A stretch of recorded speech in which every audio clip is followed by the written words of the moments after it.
Sabe aquela história da ida do clã de Jacó por Egito? Então, ela é muito, mas muito mais do que uma simples história de migração. Na verdade, foi um movimento estratégico, super calculado, que basicamente plantou a semente de uma nação inteira, só que em solo estrangeiro.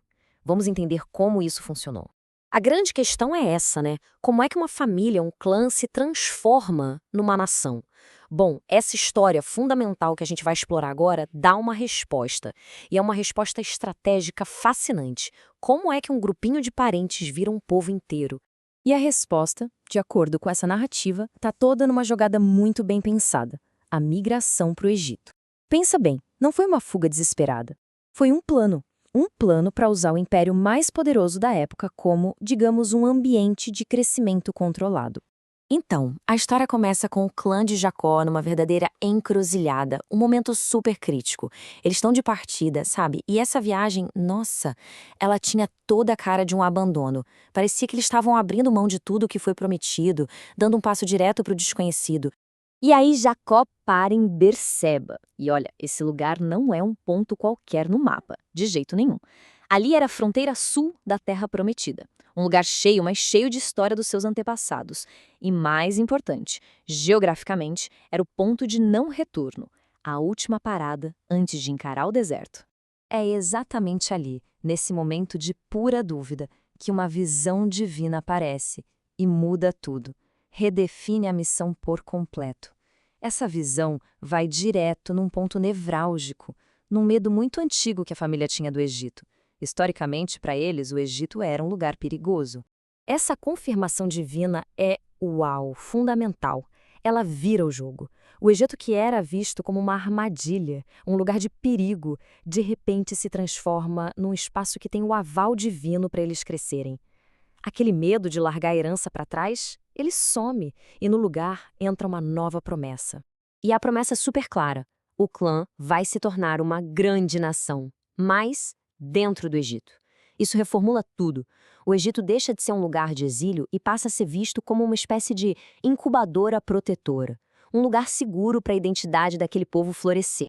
Agora, presta atenção num detalhe muito interessante. O texto bíblico faz questão de listar um por um todos os membros da família que fazem essa viagem. É uma lista meticulosa. E o número total, esse número não é por acaso não, é super, super simbólico. São exatamente 70.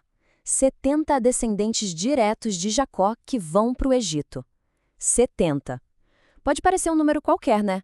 Mas na verdade ele tem um peso, uma simbologia gigantesca.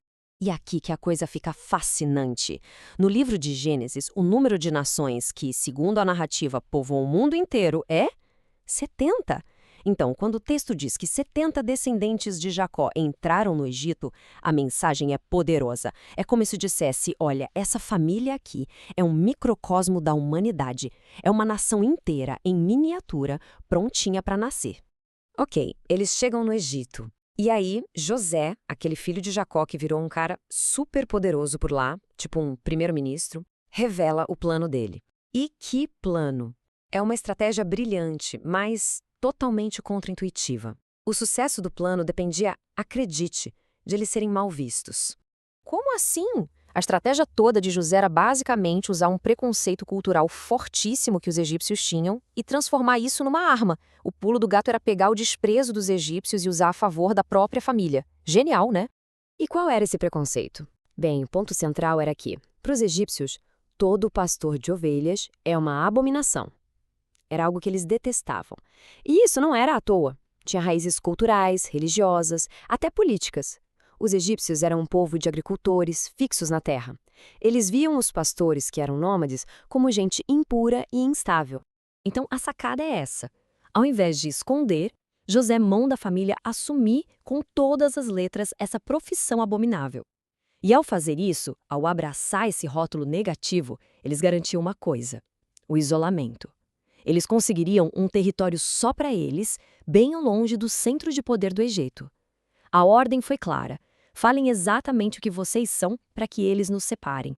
E essa separação, essa segregação planejada, cria o cenário perfeito. As condições ideais para o clã poder crescer, se multiplicar e virar uma nação de verdade, mesmo estando dentro de outro país. A chave de tudo foi esse isolamento, totalmente intencional. O resultado final dessa estratégia é simplesmente brilhante. Eles conseguiram um equilíbrio perfeito. De um lado, a proteção política do Estado egípcio. Do outro, a segregação cultural que preservava a identidade deles. Ou seja, eles estavam seguros debaixo da asa do faraó, mas ao mesmo tempo separados culturalmente, vivendo no cantinho deles. E esse cantinho era a terra de Gósen. Ela se tornou na prática um verdadeiro casulo protetor. Foi esse espaço que permitiu que essa nação, que ainda estava começando, pudesse florescer, sabe? Protegida da pressão gigante que era a cultura egípcia, que com o tempo, com certeza, teria acabado assimilando e dissolvendo eles. Então, essa estratégia do casulo protetor foi a chave da sobrevivência. Funcionou. Mas, e os perigos que isso poderia criar no futuro? Pensa só, uma nação inteira, separada, crescendo super rápido dentro de um outro império. Como estratégia de curto prazo, foi um sucesso.